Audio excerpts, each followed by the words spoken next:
SQ digital classes में आप सभी लोगों का स्वागत है। आज का हमारा मुख्य टॉपिक है फोर्स जो धरातल को प्रभावित करते हैं। किसी न किसी रूप में हमारे फोर्स धरातल पर काम करते रहते हैं। सब्जेक्ट है हमारा ज्योग्राफी, टॉपिक है फोर्स। डिपार्टमेंट हमारा ज्योग्राफी है। सहायक प्राध्यापक राजकुमार चौरसिया।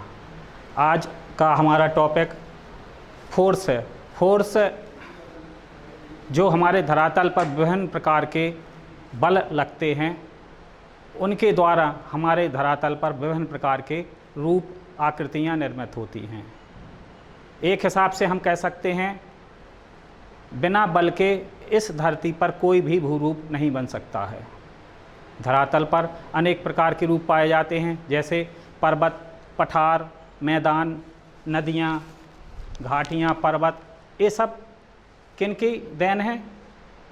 फोर्स की। भूपटल पर अनेक प्रकार के बल पाए जाते हैं, जिनका हम विस्तार से चर्चा करेंगे। इस तरीके से इस सारणी के जरिए भूपटल को प्रभावित करने वाले बल का उल्लेख किया गया है।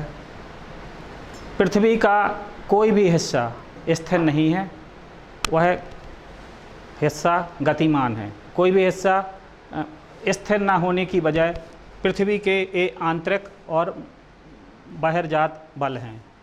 उदाहरण के लिए हम बताएं कि पृथ्वी पर दो प्रकार के बल होते हैं, आंतरिक बल और बाह्य बल। आंतरिक बल हम उन बल को कहते हैं जो पृथ्वी के अंदर पाए जाते हैं। इनकी उत्पत्ति पृथ्वी के अंदर अधिक गहराई पर अधिक ताप के कारण रेडियो सक्रिय पदार्थ और विभिन्न प्रकार की गैसों के मिश्रण से इस बल की उत्पत्ति होती है। इस बल को हम दो भागों में डिवाइड करते हैं, पटल विरूपण बल और अकस्मात अंतर्जात बल। पटल विरूपण से तात्पर्य ऐसे बल से है जो बहुत धीमे गति से होता है, उसका हमें पता नहीं चलता है, लाखों करोड़ों वर्ष में उसमें थोड़ा सा परिवर्तन होता है। नंबर दूसरा आकस्मिक अंतर्जात बल। आकस्मिक से मतलब ऐसे बलों से तात्पर्य है जो अचानक प्रकट होते हैं, जैसे भूकंप, ज्वालामुखी, लैंडस्लाइड और आपका एवलांच। इनका ना तो कोई पता रहता है ना ठिकाना रहता है कि इनको कब आना है और इनको कब समाप्त होना है।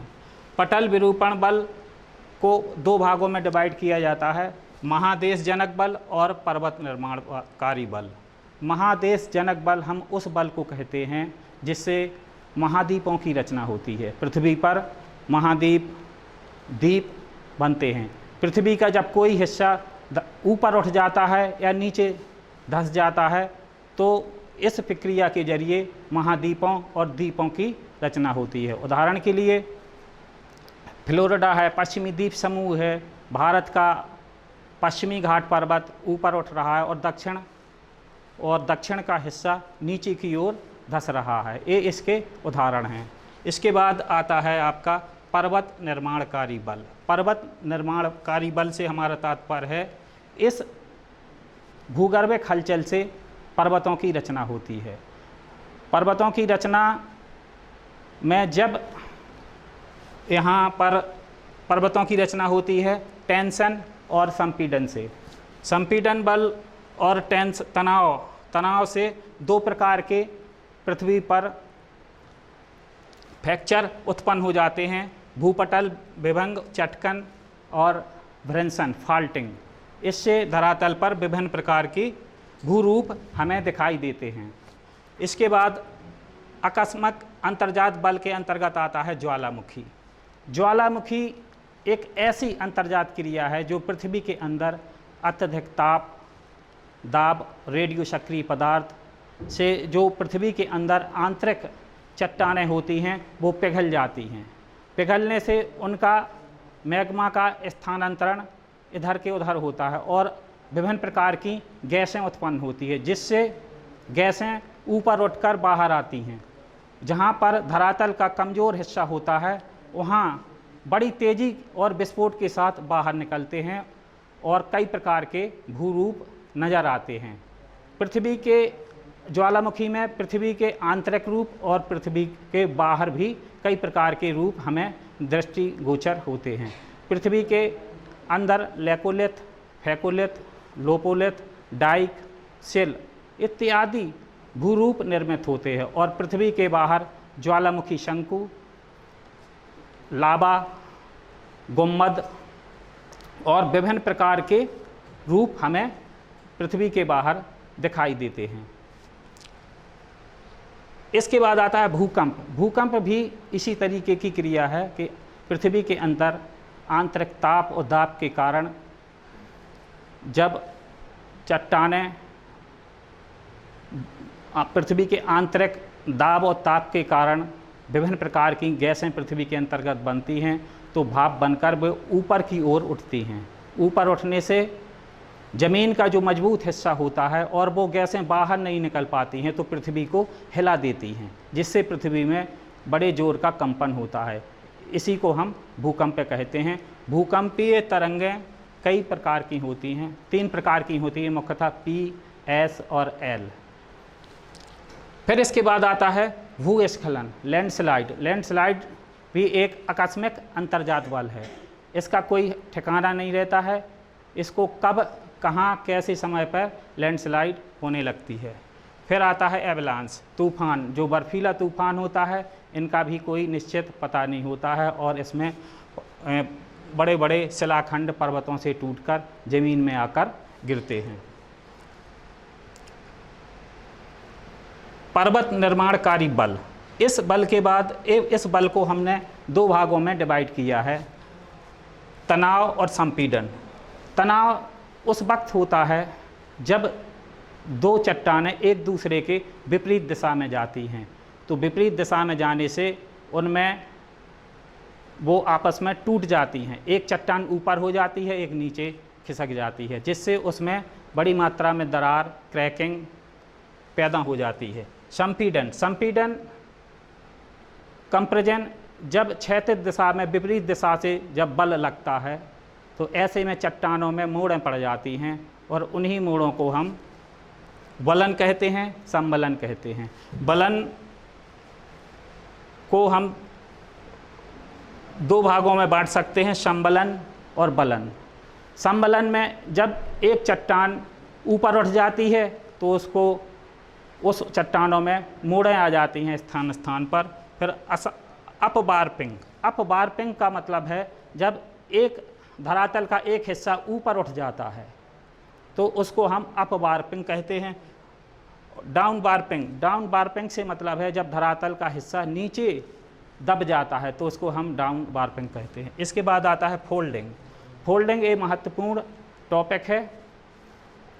जब चट्टानों में क्षैतिज बल लगने से इसमें मोड़ें पड़ जाती हैं और यही मोड़ें बलन कहलाती हैं। बलन जब कई हिस्से बहुत लंबे समय के बाद यही बलित हिस्से पर्वतों का रूप ले लेते हैं। उदाहरण के लिए रॉकी, हिमालय, आल्प्स इसी प्रकार के बलित पर्वतों के उदाहरण हैं। इसके बाद आता है आपका भ्रंशन, फाल्टिंग। फाल्टिंग की क्रिया वहाँ होती है जब चट्टानों में मोड़ें पड़ जाती हैं और एक क्रिया बड़ी तीव्र गति से होती हैं, तो मोड़ें पड़ने के साथ साथ जब चट्टानें टूट जाती हैं और वो टूटकर उनमें बहुत बड़ी मात्रा में फाल्ट पैदा हो जाते हैं, तो इसको फाल्टिंग कहते हैं। फाल्ट सामान्यतः भ्रंश कई रूपों में देखा जा सकता है। सामान्य भ्रंश, सामान्य भ्रंश में चट्टानें जब एक दूसरे के विपरीत दिशा में खिसक जाती हैं या ऊपर नीचे खिसक जाती हैं तो इस स्थिति में इसको हम सामान्य भ्रंश कहते हैं। व्युत्क्रम भ्रंश, इसमें चट्टानें एक दूसरे के आजू बाजू खिसक जाती हैं जिससे व्युत्क्रम भ्रंश की रचना होती है। द्रोणी भ्रंश, द्रोणी भ्रंश में घाटियों का निर्माण होता है जिसमें उदाहरण के तौर पर हम नर्मदा घाटी, राइन नदी की घाटी इसके मुख्य उदाहरण हैं। इसके बाद आता है बहिर्जात बल। अभी ये थे आंतरिक बल जो पृथ्वी के आंतरिक भाग में क्रियाशील रहते हैं। आंतरिक भाग में क्रियाशील शक्तियों को ही हम बहिर्जात बल कहते हैं। अब इसके बाद आता है आंतरिक बल कहते हैं। बहिर्जात बल, बहिर्जात बल जो पृथ्वी के बाहर जो शक्तियाँ कार्यशील रहती हैं उनको हम बहिर्जात या एक्सोजेनेटिक फोर्स कहते हैं। यह बल दो रूपों में कार्यरत रहता है। अनाच्छादन, अनाच्छादन का मतलब है पृथ्वी के अंदर जो अंतर्जात शक्तियाँ कार्यरत रहती हैं वो पृथ्वी को असमतल बनाने का कार्य करती हैं, और धरातल के बाहर जो शक्तियाँ कार्यरत रहती हैं समतल करने का कार्य जो होता है, धरातल को काटने छाटने का जो समतल करने का कार्य होता है, उनको हम अनाच्छादन कहते हैं। अनाच्छादन की क्रिया दो रूपों में होती है, अपक्षय और अपर्दन। अपक्षय की क्रिया हम उसे कहते हैं जब चट्टानें अपने स्थान पर टूटने फूटने लगती हैं तो उस क्रिया को हम अपक्षय कहते हैं। अपक्षय भी कई रूपों में होता है, यांत्रिक अपक्षय, रासायनिक अपक्षय और जैविक अपक्षय। इसके बाद आता है अपर्दन। अपर्दन की क्रिया हम उसको कहते हैं किसी स्थल खंड का खरोचना या टूटना या खरोचना अपर्दन की क्रिया कहलाती है। अपर्दन के बहुत से फैक्टर हैं, बहुत से कारक हैं जिससे धरातल का टूटना फूटना होता रहता है। पहला बहता जल, बहते जल से मतलब है नदी। जब नदी पहाड़ों या पर्वतों से निकलती है तो कई प्रकार के भूरूप बनते हैं, जिसमें मुख्य रूप से है वी आकार की घाटी, वाटरफॉल जलप्रपात, रैपिड बनते हैं और मेंडर बनते हैं, रिवर मेंडर बनते हैं, और इसके निक्षेपण से भी कई प्रकार के रूप बनते हैं।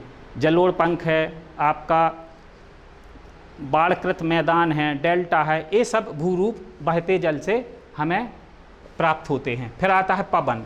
पवन के भी कई प्रकार के भूरूप निर्मित होते हैं, अपर्दनात्मक रूप और निक्षेपात्मक रूप। अपर्दनात्मक रूप से तात्पर्य है जो अपर्दन की क्रिया से जो हमें रूप प्राप्त होते हैं, भूरूप प्राप्त होते हैं। पवन के द्वारा मरुस्थलीय क्षेत्रों में, रेगिस्तानी क्षेत्रों में विभिन्न प्रकार के हमें भूरूप दृष्टिगत होते हैं।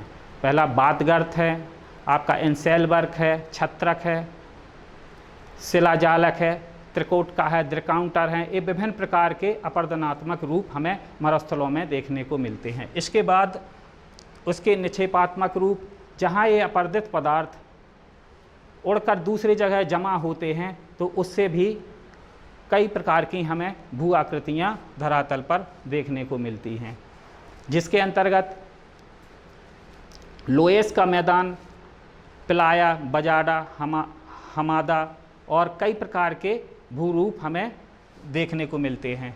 हिमनद ग्लेशियर से भी हमें बहुत प्रकार के रूप अपर्दनात्मक और निक्षेपात्मक देखने को मिलते हैं, जिसमें से हिमजगर, सर्क, भियक, यू आकार की घाटी, भेड़पेट सील, ड्रेमलेन एस्कर, ये सब हमें रूप दृष्टिगत होते हैं। सागरीय लहरें, सागरीय लहरों से भी हमें कई प्रकार के अपर्दनात्मक और निक्षेपात्मक रूप देखने को मिलते हैं। इसके बाद हम संक्षेप में कह सकते हैं कि